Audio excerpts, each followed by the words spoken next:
Goob Station has added Lavaland recently. Lavaland, if you're unaware, is a concept from Space Station 13 where it's literally a lava planet where salvagers slash miners, depending on whatever the server wants to call them, will go there, fight fauna, loot ruins, and find hidden treasures and mysteries, all the while mining ores for points and for resources. Getting to Lavaland is really simple. It's basically like boarding a shuttle and flying off to the VG-roid or flying out to an expedition. However, all of those are currently gone on Goob Station in placement of Lavaland. You will spawn in your salvage room. It's not much different than anything before. You'll have this thing called a mining voucher in your inventory. You just click on a salvage vendor and you can pick a kit. There are 3 kits, and if you hover over them, it tells you the description. Mining starter kit for 1 crew member with a PKA, mineral scanner. Then you have a full-ton one, allows you to send bodies and materials back. And then you have a melee one with a kinetic crusher and a fire extinguisher. So more of a combat role, an in-betweener, and like a rescue. To get down onto Lavaland, you just look for this shuttle pod. It is just a small personnel shuttle, and it's like any other FTL console. It's really hard to mess this up or be confused about it. You just click on it. There is one other option other than the station you're on, and you FTL, and now we're on our way to Lavaland. Once you get to Lavaland, it will be very notably lava-filled. The name is not a suggestion. On this area, on the base, there is a bunch of things that are good to know about. There's a power room, but from what I could tell, you don't really touch this unless something goes horribly wrong. You have a general area to look at cargo request computers. You could call the mining shuttle if somebody takes it away and you need to take it back to the station, so you could call it here. There is a locker room like I was mentioning, so you don't even have to bother gearing up on the station. You're probably going to want something like the Explorer suit, because this is armor. It's actually really good armor, and trust me, you're going to want armor on this planet. It is not a hard suit though, but that's okay. There is enough of an atmosphere on Lavaland to survive. You're going to want to keep your helmet on too, because that adds a lot of protection. The PKA can mine, the pickaxe can also do that. You can actually dual wield PKAs on this server, which I find really interesting. Also, there is an item in your backpack, in this kit at least, that's called the Jaunter. This saves you from falling in chasms, and there are chasms here. Don't want to go through every single little piece of equipment known to man, because I could make a 4-hour video out of Lavaland. Generally, though, you're going to be mining and fighting, probably a little bit of both. I would also recommend you grab something like the Blue Space Shelter Capsule. It literally spawns shelter. There are storms on Lavaland that will kill you if you're caught out in them for too long. You're also probably really going to want a GPS. The base is 0-0, so keep that on you. And you probably are going to want a radio if you're actually working with someone else. I'm not. And you need a mineral scanner because you can't see minerals without them. Otherwise, that's really it for the equipment you need to get started. If you just take it slow and be careful, you'll be fine. There's other basic rooms here. There's places to get hydrated, fed. There is a medical room with basic medical supplies.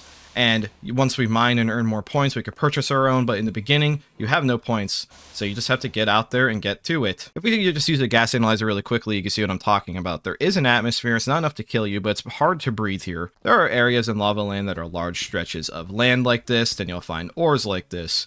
You take your mineral scanner, turn it on, and as long as you keep it in your pocket, it'll continuously scan nearby rockets looking for ore. And now we can see there's ore in there. Without the scanner, we would have no idea this was ore. It is just labeled as basalt. You can literally take a PKA in each hand and just keep spraying to mine. Of course, you can use a pickaxe, but mining is mining. This is not much different, but I will pick up some ore just for visual representation later. So mining and looking for ores is a very big part of normal salvage in Space Station 14. It is also still a very big part of Lavaland as an experience as well. You are, in most servers, this is called a shaft miner. Goob seems to still call them salvage specialists, but either way, there is some salvaging done on Lavaland, but it's mainly mining and fighting and ruin exploration. There are also these chasms, which are present in normal Space Station, and I have a Jaunter, so here's what happens when I step on a chasm. It'll teleport you out, and it will consume the Jaunter, so be very cautious. You basically get 1 extra life. Something worth mentioning, you actually can build catwalks over chasms, so if there's chasms in a really bad spot, or you're like trying to build near this or do some form of fighting near this, you can build catwalks and walk straight over chasms. Very useful to know, and I'm sure somebody has probably already fallen in a chasm who didn't know that trick, that wished they knew that trick. So I did some walking and I happened to run into a building. You could just choose to go through the walls, but as far as I'm aware, there's usually an entrance or some form of intended entrance. It could be covered in lava and somewhat hard to navigate, but with a pickaxe or some PKAs, it's normally not that difficult to actually get through it. And yes, the sound of dual-wielding PKAs is very, very loud, and you're probably going to want to keep a fire extinguisher on you, because you're definitely going to end up getting burned. Either way, though, just checking out this ruin. There are oftentimes enemies inside things like this, but here this is like some form of like chemistry, botany type thing going on. Just interesting loot you can find out here. They're basically just little versions of like salvage wrecks that you can find out here. While exploring, you may end up happening upon these tendrils. The tendrils are usually surrounded by enemies or spawn enemies, but for whatever case, this tendril just seemingly has nothing coming out of it. It will spawn a box that you must loot rather quickly, because if you do not loot it quickly, the ground will collapse, so you're probably going to want to jaunter or just be cautious and wait, and then build catwalk to loot it, or just, in general, be safe. I don't know what the loot all is from these. The only thing I've seen in testing is this red crystal, which is a mod kit for a protokinetic accelerator that contains a vampirism upgrade. So what this does is it makes it so you heal some slash blunt and pierce per hit, kind of like using a the right click on like a crusher. And yeah, you can install multiple. I haven't fully tested it or confirmed if this lets you heal more. Probably wouldn't be too hard to test anyway, but again, not a super deep dive, just showing you that there are upgrades for your PKA and you can pull them out and swap them. It's very customizable. While exploring, you may also just run up against random mobs. Some of them are definitely more dangerous than others. Ranged mobs in Space Station 14 are actually rather difficult to fight. They're incredibly accurate, they kite away from you, and without range upgrades on the PKA, it can be very, very difficult to actually land a shot. Like, I'm just getting utterly robusted. I'm not going to pretend I'm actually good at this game, but thankfully they're not insanely high damage, especially with the armor on, but after a billion shots, I did manage to finally kill it. Once you want to take a break, or once you mined enough, once you have mined a decent bit, or are hurt, or need to take a break, or for whatever reason, you just hop back in the shuttle and will fly back to the station.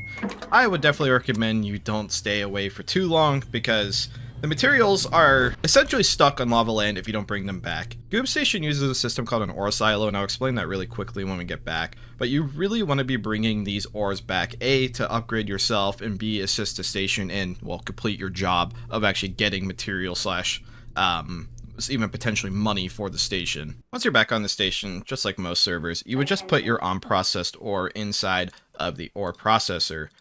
Inside here, you could claim your points for putting in the items, and then the material is connected. Certain things are worth more points. For example, a bunch of diamonds is worth a ton of points. So make sure you claim your points as you do your mining. That way, well, you get credit for what the amount of work you yourself have actually put in. I can see people not clicking claim points because they think it's like selfish, but it's kind of like science research. There's no reason not to be claiming points any chance you get. Once you have actually produced like a material that actually makes stuff, so for example, I will have to put in some coal and steel, then that will allow me to produce steel. You can actually just toss the steel straight back in, and that steel will then be available to all lace around the station immediately. So you can unload really quickly, deposit everything you mined or made in one place, and you're now directly assisting everyone on the station as soon as it's deposited, and you're now assisting yourself because you have points. Back on Lavaland, or you could redeem this on the station, you can redeem your points at a salvage vendor. Some items cost quite a lot. For example, there's luxury blue space shelter capsules, you could buy yourself money. There's other items like the protokinetic pistol, a better hard suit, plasma cutter. There's a decent bit of things to search out for, giving you more reason to actually do your job, because then you get more goodies to play with. Some of the things that are neat are the upgrade kits. I like the PKA having the ability to be upgraded. There's fire rate, damage, range. We found the lifesteal one out in the wild. This wind sound outside is an indication that there's a storm brewing. Well, it actually just died down. But if you're ever caught outside in a storm, you're going to need to take actual cover in a structure, whether that means the Lavaland outpost itself, a building that you found, or one of those blue space capsules that we took earlier. To use a blue space capsule, you just put it in your hand and press Z. It'll have a do after bar. And yes, we did see that there's a premium version also available for purchase, and it'll just make a little poof of smoke. Once the smoke subsides, well, immediately you can already see that you're safe because the pressure indicator will go away. You have a very basic life support system here with oxygen recovering meds, a stasis bed, a normal bed, even a mass scanner if you need to try to locate yourself back to the center. The issue with this is I think if the shuttle isn't there, you might not be able to locate yourself back, but it is at 0-0. This might just be a skill issue or I'm missing something, but I for some reason just can't open the door. I don't know why. And yes, even the Hierophant has found its way to Lavaland. I believe this is the only boss right now, at least according to the PR, it's the only boss, but it's probably my favorite one just thematically because I really like the arena. I do have upgrades. Fighting this without upgrades is probably possible, but either way, I have speed boots, which you can definitely get reasonably, and just 2 PKAs with damage mods. But fighting the Hierophant is not like fighting any other normal mob in the game. The boss will lock you in to its arena, and it will have these attack patterns that will hit on the floor. So this boss is clearly made for tile movement, and it feels rather weird not being locked to a tile fighting it. Speed boots obviously make this much easier than it would normally be dodging this stuff. Has very few frames that you can actually get out, but generally the theme is always keep moving away from the boss and move in weird patterns, because a lot of the attacks are in straight lines or follow you directly, as you can just kind of see as I'm moving around. I actually did already get hit by one somehow. Doing this with a lot of ping, especially in 13 was a pain, doing it in ping in 14, probably going to be rather difficult as well. But either way, the name of the game here is really just get your hits in when you can and keep moving. Do not stand still. Do not have your feet taken out from under you, because this can and will kill you rather fast. I already read that there's a PR to scale it up based off how many players there are, or scale it down. I don't know if it's exactly is intended to make it easier or not, but the Hierophant is rather tanky, even with these dual-wielding upgrade PKAs. You can see the attacks start getting more frantic, more wild, harder to dodge. You kind of want to try to get it out of the shitty corners, but in general, it's just a very, very mechanical fight. Lot of movement, lot of just tons of stuff to actually be dodging here without speed boots. Obviously, very, very difficult. You're gonna want to be as upgraded as you could really get for something like this. There are other weapons than the normal Proto-Kinetic Accelerator as well, but after just sprinting around forever, you will eventually end up killing it. Having friends makes this a little bit easier as well, but it will drop the Hierophant Club. The Hierophant Club is a very special weapon. It will give you a bunch of abilities that deal damage to a target. You can use it to leave a teleport marker, and then you can teleport back to it. It looks really cool. It makes you feel like you're a mage, and if you go around flexing this, it's very obvious that you're not to be fucked with if you're able to kill the Hierophant. Other than that, I could again go on for a while with Lavaland, even in its more simple stage right now in 14, but it is very, very cool to see. I will put the PR in the comments and in the description if you want to look at more. Again, I think this is on other servers. I don't know how the implementation works across every server. I don't have the time to investigate how every server does everything. Major props to everyone involved with all of the PRs involved with this, the person who finished it, Goob Station in general for getting all this type of content out.